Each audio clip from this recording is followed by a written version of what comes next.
Olá, galera! Na aula de hoje eu vou iniciar a genética. Primeiro eu vou falar sobre os comportamentos inatos, o que chamamos de instinto. O indivíduo já nasce com esse comportamento, está no seu material genético, mas pode aprimorá-lo com a aprendizagem. Por exemplo, todos os primatas, eles têm um comportamento inato que, por exemplo, o neném, ele acaba se prendendo com seus dedos. Qualquer coisa, quando ele é bebê, ele acaba se prendendo. O ser humano, quando é bebê, acaba se prendendo em qualquer coisa. Você pode até colocar um dedo próximo dele, que ele vai fechar a mãozinha e vai se prender. Esse comportamento está presente em todos os primatas. E para que ele serve? Normalmente os macaquinhos, eles acabam pulando de árvore em árvore. Por exemplo, os macacos da floresta amazônica, da Mata Atlântica, eles pulam de árvore em árvore.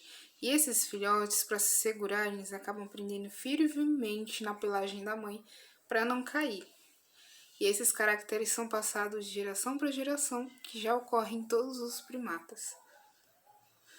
Qual a vantagem de não ter que aprender?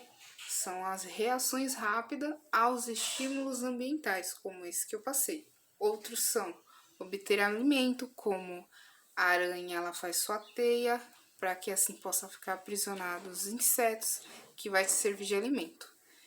Colher frutos e caçar, como predadores caçam as suas presas. Se defender contra predadores, como um tatu, que se forma em bola. A lagartixa, que perde a cauda, enquanto que o predador está com a sua cauda, ele consegue fugir, deixar a sua cauda e fugir, mas depois vai se regenerar uma nova cauda nele.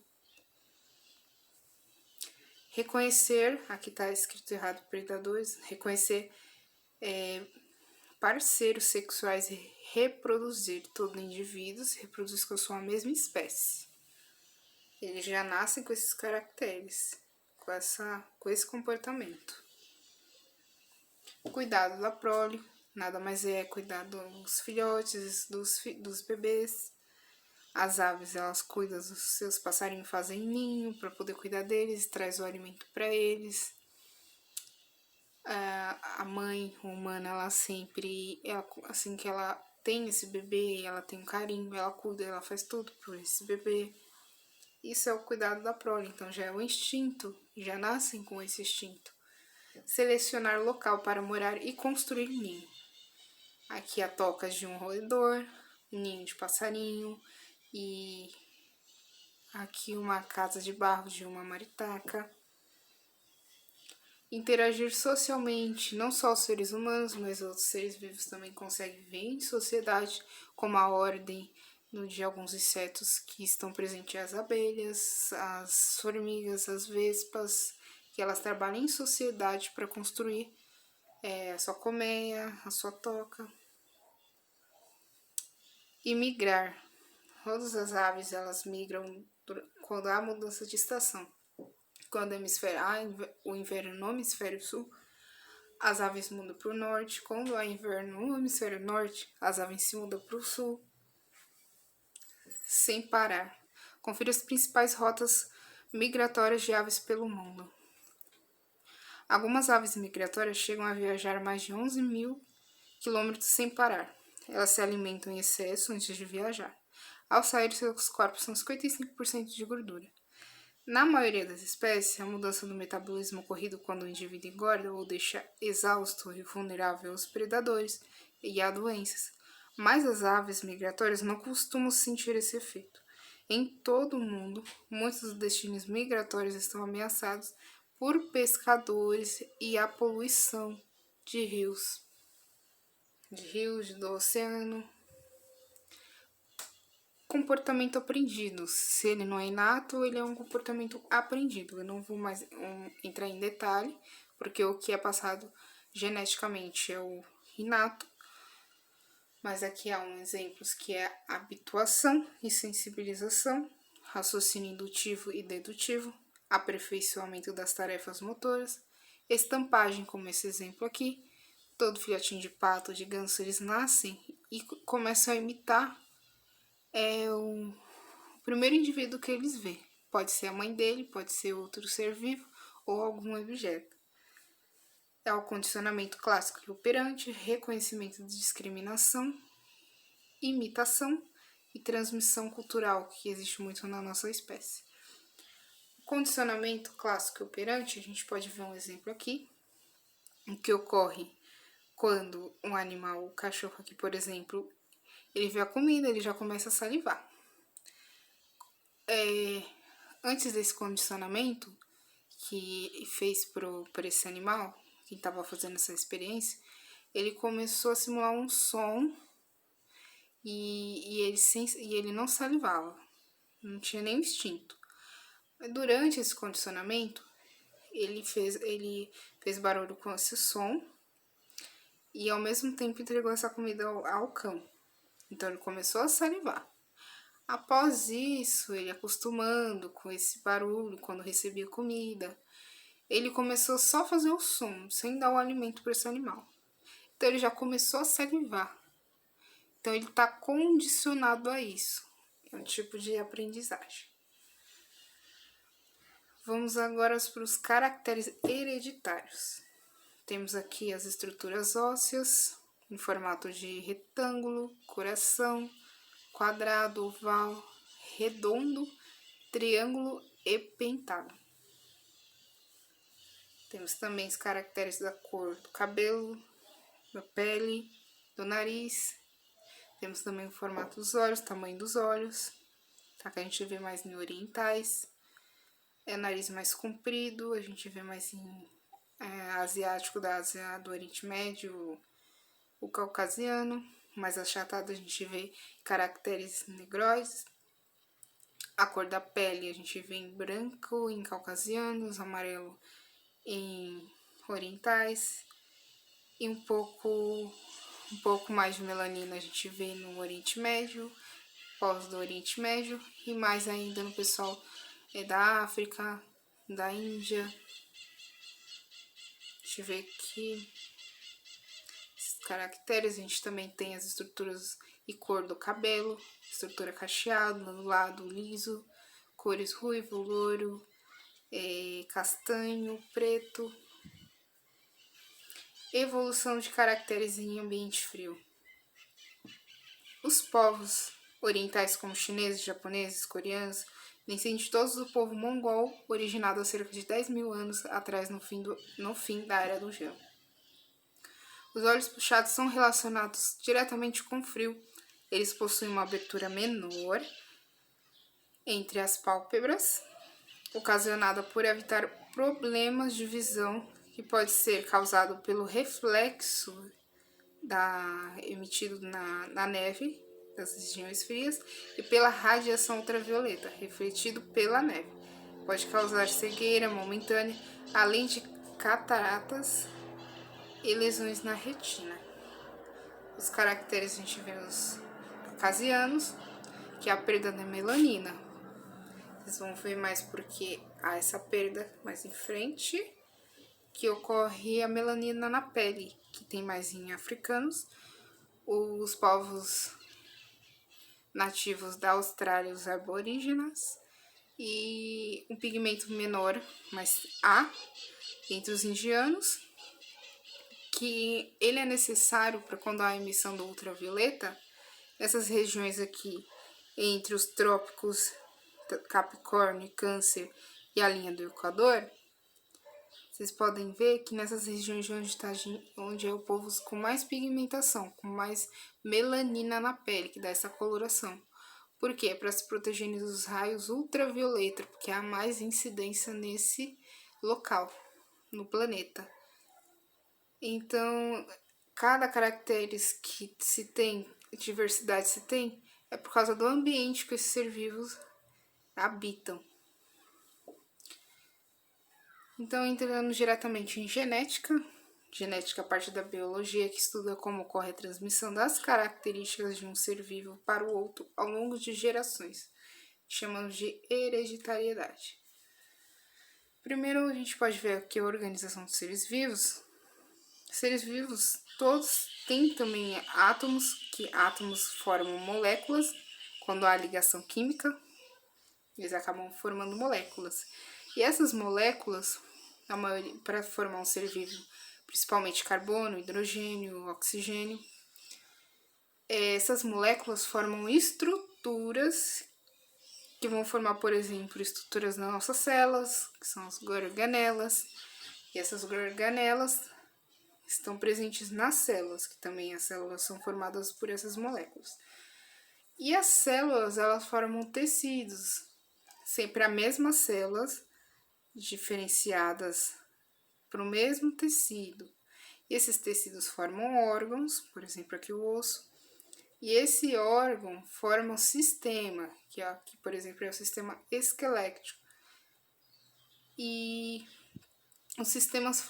vários sistemas formam um organismo, por exemplo, o lobo-guará aqui. Esses organismos vivem em populações, é o conjunto de vários organismos, e essas populações, interagindo com outros seres vivos, chamamos de comunidade. E essa interação da comunidade, dos seres bióticos com objetos abióticos, o que não é ser vivo, como água, atmosfera, solo, essa interação chamamos de ecossistemas. Vamos agora para as macromoléculas. A primeira que a gente tem aqui são os lipídios, chamamos de fosfolipídios. Essas estruturas aqui são presentes nas células. Como são formadas essas cadeias de carbono e hidrogênio? Várias cadeias formam uma estrutura. Aqui temos a cauda carbônica, né? Essas estruturas de carbono com hidrogênio, que chamamos de cauda carbônica. Mais em cima temos o glicerol, que aqui ó, tem as moléculas de carbono, 3 de hidrogênio, mais oxigênios. Sempre ligações vão formando estruturas. Fosfato, também fosfato ligando com 4 oxigênios. E a colina, que é um aminoácido formado por carbono, 2 hidrogênios, ligando mais o nitrogênio. Vamos agora para as proteínas, outra biomolécula, macromolécula. Eles formam, dependendo do tamanho da estrutura, ele forma um 3D, uma estrutura 3D. Proteína nada mais é que a união de cadeias de aminoácidos. Tá? A terminação de aminoácidos sempre termina com ina. E esses aminoácidos se unindo formam as cadeias, que vamos encontrar estruturas secundárias, terciárias e quaternárias. Quaternárias normalmente a gente encontra nas hemácias. As terciárias eu não me lembro no momento. As secundárias a gente encontra no DNA. A gente vai ver mais em frente. E as proteínas dão todas as estruturas do nosso corpo, todas as células, todos os tecidos, assim sucessivamente. Origina todos os nossos caracteres. Temos também os carboidratos, que a gente pode ver que esses polissacarídeos, que são carboidratos, a celulose está presente nos vegetais, o aminoácido, o amido também. O glicogênio está presente nos animais, exemplo no músculo e no fígado, que são reservas de carboidrato que vão servir para nossas células como forma de energia. E todos esses polissacarídeos são formados por esses açúcares, como ribose, desoxirribose, glicose, frutose e galactose. Pode ser cadeias deles ou união deles, desses açúcares. O que está presente no DNA é o desoxirribonucleose. Descoberta da estrutura do DNA foi por Rosalind Franklin. Vocês podem ver mais informações, a história dela, aqui no link abaixo, que está aqui descrito. Nada mais é, resumindo essa história, Rosalind, ela trabalhava com raio-x, tá? E ela acabou descobrindo a estrutura do DNA, que é uma estrutura em hélice, em forma de hélice, 2 fitas em forma de hélice. E Frederick Winkins, que era o dono do laboratório que ela trabalhava, era o chefe, se eu não me engano, ele passou essas informações, essas imagens que ela descobriu, para então o Crick e o Watson. E eles se beneficiaram com essas informações. Não é à toa que eles ganharam o prêmio Nobel após a morte de Rosalind. Rosalind, ela morreu vítima do câncer. Vocês podem ver, ela trabalhava com raio-x. E essa imagem aqui em cima é uma sátira, mas sobre ela trabalhando, descobrindo a estrutura. E quem saiu lucrando, quem recebeu o nome, foi o Crick Watson.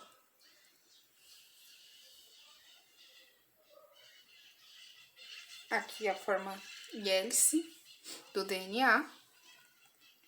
O RNA é uma fita simples de DNA. E o DNA é uma fita dupla, que são as bases que estão ao centro desse DNA.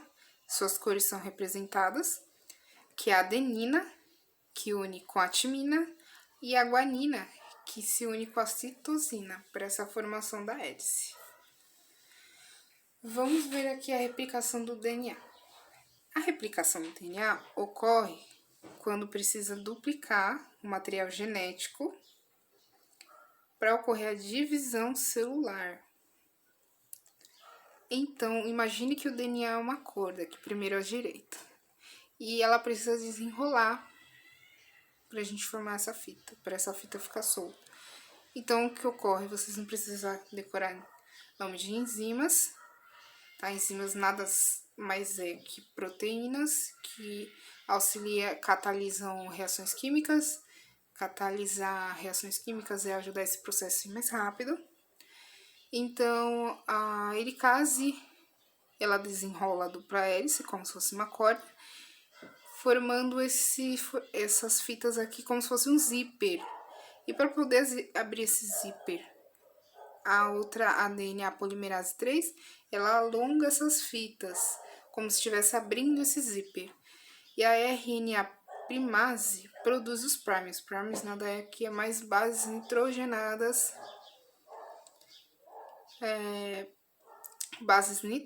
que são colocadas. Por exemplo, a adenina se liga com a